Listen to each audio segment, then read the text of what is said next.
Okay, let's talk about another legal case that Paula Reed, our great correspondent, is also reporting on, and that is about Hunter Biden. And Hunter Biden's legal team is apparently going on the offensive, and he has hired Abbe Lowell, which apparently, according to Paula, there's some consternation in the White House about taking an aggressive tact, which maybe Abbe Lowell would do.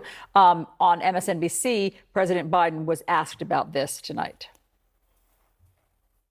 Sir, there is something personal that's affecting you. Your son, while there's no ties to you, could be charged by your Department of Justice. How will that impact your presidency? First of all, my son's done nothing wrong. I trust him. I have faith in him. And it impacts my presidency by making me feel proud of him. Okay, your thoughts? Look, it's a father defending his son, and not only in defense of his son, but ultimately he's trying to say that there's nothing to see here. But on the issue of bringing in Abbe Lowell, I mean, this is a person who's the real deal. Defended John Edwards successfully, right? The senator of North Carolina who was accused of corruption. Defended Bob Menendez as well. Defended Ivanka Trump, Jared Trump. The bottom line is that Kushner, excuse me. The bottom line is that I just think that going on the offensive sometimes could be effective. Everyone has a different style. No one has a monopoly on wisdom. But I think the fact that he's spinning this in the way, Abbe Lowell, on behalf of his client, to say that, listen, this is political and I want to go after you, meaning all of his detractors, I think could be very effective. Jen? I think that there are political implications here that really aren't, in my wheelhouse. Legally speaking, ethically speaking, the Biden administration is doing the right thing with this. They've separated themselves away from the criminal investigation. He's not involved at all in any of that. So they're doing the right things that they need to do as far as the legal and ethical stuff. Politically, that's a whole nother kettle of fish.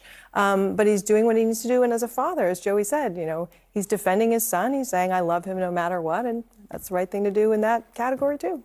Sir, there is something personal that's affecting you. Your son, while there's no ties to you, could be charged by your Department of Justice. How will that impact your presidency? First of all, my son's done nothing wrong. I trust him. I have faith in him. And it impacts my presidency by making me feel proud of him. Sources tell CNN Hunter Biden's new legal strategy has initially sparked some concern inside the White House. His litigious new lawyer is calling for investigations into various officials who have spoken at length about the younger Biden. Now, the president has maintained his support for his son, saying in an interview yesterday, "My son has done nothing wrong. I trust him and I have faith in him."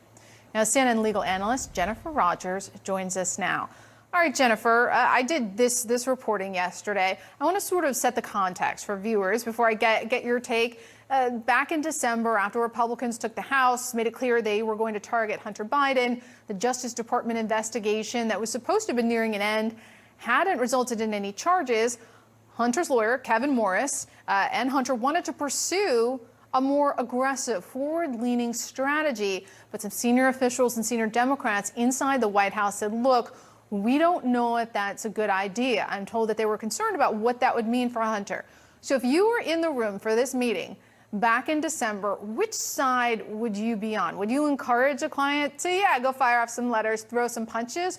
Or would you have advised maybe not the time to be too forward-leaning here? Well, I think, Paul, it depends on who you are. Since I'm a lawyer, I would take the view that he should be aggressive if that's the legal strategy that they think is the right one. I think the hesitation probably comes more from the political side of the House. Legally and ethically, it seems to me that Hunter Biden's team certainly can push back if that's what they think will help them in terms of the criminal investigation and case. So as a lawyer, I would be on the side of doing what they think will benefit him the most as far as legal exposure. And what's your take on the relationship with the White House? I mean, obviously, this is a unique circumstance, but it's a fine line for President Biden and his advisors to walk, right? It is. I mean, he's doing the right thing so far, I think, by completely staying out of the prosecution side of things, telling Merrick Garland to proceed however he thinks should be done without any influence at all from the White House. That's what he should do legally and ethically. So far, it appears that he is doing that. So everything looks good from that side. They just have to worry about what happens if he is charged. And of course, the politics of all of this as we go into the next election cycle. Absolutely.